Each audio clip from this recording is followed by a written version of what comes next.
Para criar o máximo de perturbação psicológica, você deve tornar seus ataques pequenos, mas incansáveis, mantendo a raiva e a frustração de seu inimigo em constante ebulição. Torne seu vazio completo, negociações vazias, conversas que não levam a lugar algum, um tempo que se passa sem vitória nem derrota. Em um mundo de ritmo e atividade acelerados, esta estratégia terá um efeito poderosamente debilitante sobre os nervos das pessoas. Quanto menos puderem atingir, maior será a queda. A maioria das guerras são guerras de contato, ambas as forças esforçando-se para se manter em contato. A guerra árabe deveria ser uma guerra de desprendimento, conter o inimigo pela silenciosa ameaça de um vasto deserto desconhecido, não se revelar até o momento do ataque. Desta teoria desenvolveu-se finalmente um hábito inconsciente de jamais travar combate com o inimigo. Isto rima com o apelo numérico de jamais dar ao soldado inimigo um alvo. T. Lawrence, Os 7 Pilares da Sabedoria, 1926. Chaves para a guerra. Ao longo dos séculos, a guerra organizada em todas as suas infinitas variações, desde primitivas até modernas, de asiáticas a ocidentais, sempre teve a tendência de seguir uma determinada lógica, que é tão universal que quase parece inerente ao processo. A lógica é a seguinte: um líder decide levar seu país à guerra e arma um exército com este propósito. O objetivo do exército é enfrentar e derrotar o inimigo em uma batalha decisiva que forçará uma rendição e termos favoráveis de paz. O estrategista conduzindo a campanha deve lidar com uma área específica, o teatro de guerra. Esta área é, com relativa frequência, limitada. Manobrar em vastos espaços abertos complica a possibilidade de levar uma guerra até o fim. Trabalhando dentro do teatro de guerra, portanto, o estrategista planeja conduzir seu exército à batalha decisiva de um modo que irá surpreender o inimigo ou colocá-lo em desvantagem. Ele é encurralado ou atacado tanto pela frente como pela retaguarda, ou deve lutar subindo o morro. Para manter suas tropas fortes o bastante para desferirem o golpe mortal, ele as concentra em vez de dispersá-las. Uma vez iniciada a batalha, o exército formará naturalmente um flanco e uma retaguarda que deve proteger contra o cerco, assim como linhas de comunicação e suprimentos. Talvez sejam necessárias várias batalhas para encerrar a guerra, visto que cada lado trabalha para dominar as posições chaves que lhe darão o controle do teatro, mas líderes militares devem tentar terminá-la o mais rápido possível. Quanto mais ela se arrastar, mais os recursos do exército se esgarçam até o ponto de rompimento onde a capacidade de combate entra em colapso. O moral dos soldados declina com o tempo também. Como em qualquer atividade humana, entretanto, este lado positivo, disciplinado, gera um lado sombrio, negativo, que contém sua própria forma de poder e lógica inversa. O lado sombrio é a guerrilha. Os rudimentos da guerrilha originaram-se há milhares de anos, quando nações menores se viam invadidas por vizinhos mais poderosos. Para sobreviverem, seus exércitos eram obrigados a fugir do invasor, pois qualquer enfrentamento direto os teria destruído. Logo ficou claro que, quanto mais fugissem e se esquivassem da batalha, mais eles arruinavam as estratégias do inimigo e o confundiam ao não se conformarem com a usual lógica de combate.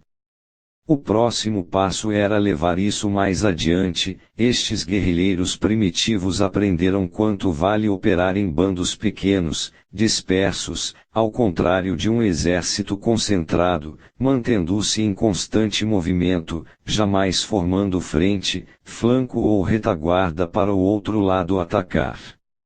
O inimigo gostaria de manter a guerra confinada a um determinado espaço, melhor, então, estendê-la pelo maior território possível, espalhando-se pelos campos, forçando o inimigo a se dispersar na perseguição, expondo-se a ataques repentinos. O inimigo naturalmente gostaria de terminar rápido a guerra, então seria bom arrastá-la ao máximo possível, fazendo do tempo uma arma ofensiva que consumisse o adversário com atritos e moral declinante.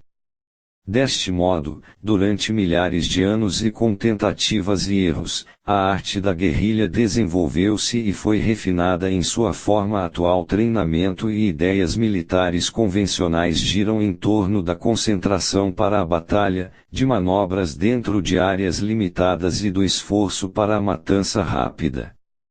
A guerrilha, ao inverter esta ordem natural de guerra, faz com que seja impossível para um exército convencional enfrentá-la, daí seu poder. Na terra sombria da guerra inversa, onde nenhuma das regras normais se aplica, o exército convencional se atrapalha. Feita corretamente, a guerrilha é praticamente invencível. A palavra guerrilha foi cunhada em referência à Guerra Peninsular de 1808 a 14, que começou quando Napoleão invadiu a Espanha. Dispersando-se pelas montanhas e terrenos inóspitos do país, os espanhóis torturavam os franceses, tornando impossível para eles lucrarem com sua superioridade em homens e armas. Napoleão era confundido por um inimigo que atacava sem formar uma frente ou uma retaguarda. Os guerreiros cossacos que o arruinaram na Rússia, em 1812, tinham aprendido muito com os espanhóis e aperfeiçoaram o uso da guerrilha. Seus assédios causavam muito mais dano do que qualquer coisa que o incompetente exército russo pudesse infligir. Esta estratégia tornou-se uma ferramenta mais poderosa e prevalecente na guerra moderna por vários motivos. Primeiro, ao explorar avanços tecnológicos em armamentos e explosivos, um pequeno bando de guerrilheiros pode causar danos desproporcionais.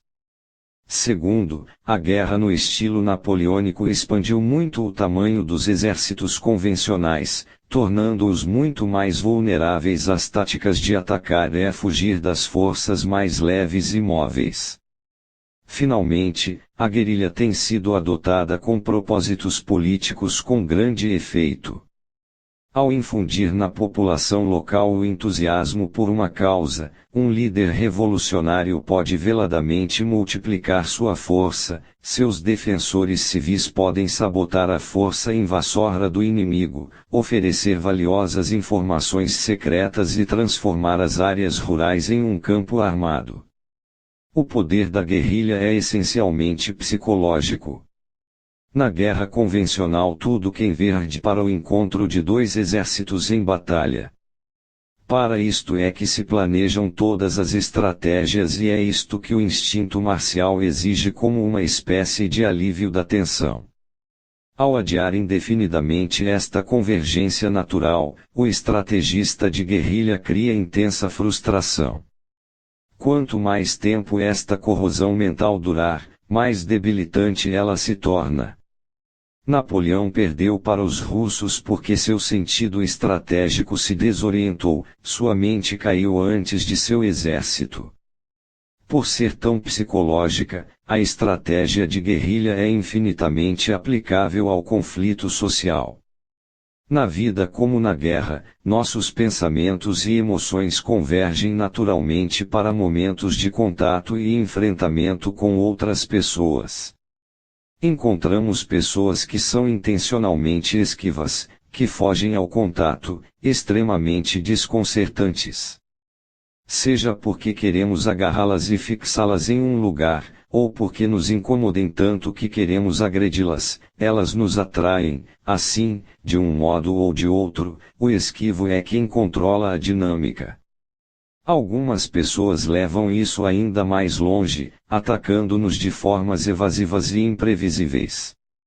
Estes adversários podem ganhar um perturbador poder sobre nossas mentes e, quanto mais tempo eles continuarem assim, mais somos atraídos para lutar segundo os termos deles.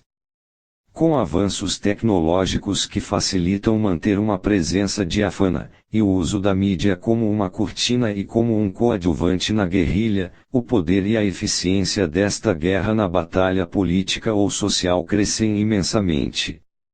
Em épocas políticas acaloradas, uma campanha no estilo guerrilha aliada a alguma causa pode ser usada para travar a guerra de uma população contra grandes entidades, corporações, poderes entrincheirados.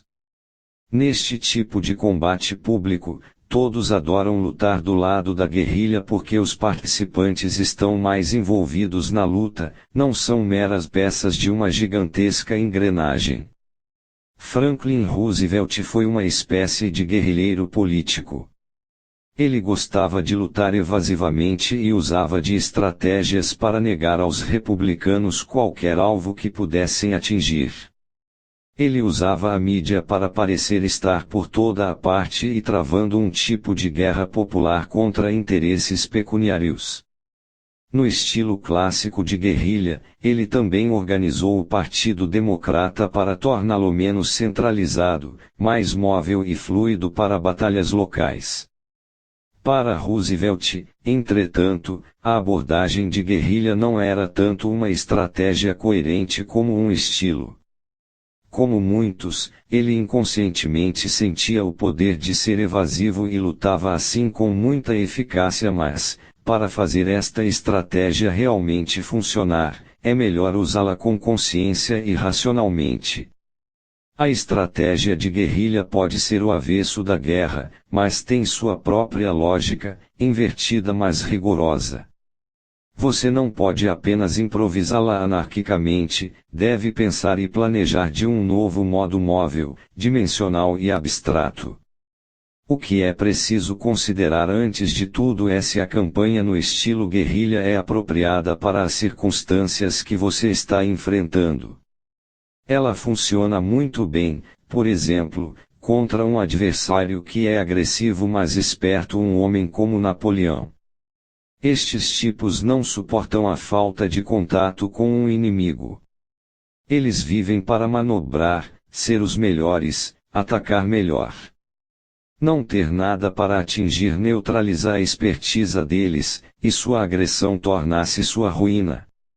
É interessante notar que esta estratégia funciona no amor assim como na guerra e ali, também, Napoleão foi sua vítima, foi com uma sedução no estilo guerrilha incitando-o a persegui-la, dando-lhe hipnotizantes iscas, mas não lhe oferecendo nada de sólido para agarrar que a imperatriz Josefina fez dele seu escravo.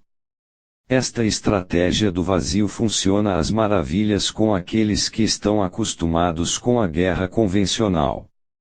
A falta de contato está tão distante de sua experiência que deforma qualquer poder estratégico que possam ter. Grandes burocracias são com frequência alvos perfeitos para uma estratégia de guerrilha pela mesma razão, elas são capazes de reagir apenas do modo mais ortodoxo. Em qualquer circunstância, guerrilheiros em geral precisam de um adversário que seja grande, vagaroso e com tendências a se mostrar valente. Uma vez tendo determinado que uma guerrilha é adequada, examine o exército que você vai usar. Um exército grande, convencional, nunca é o apropriado, fluidez e habilidade para atacar de muitos ângulos é o que conta. O modelo organizacional é a célula, um grupo relativamente pequeno de homens e mulheres, bem unidos, dedicados, automotivados e espalhados. Estas células devem penetrar no próprio campo inimigo. Foi assim que Mao Tse-tung organizou seu exército na Revolução Chinesa, infiltrando-se no lado nacionalista, causando sabotagens nas cidades, deixando a ilusória e aterrorizante impressão de que seus homens estavam por toda a parte.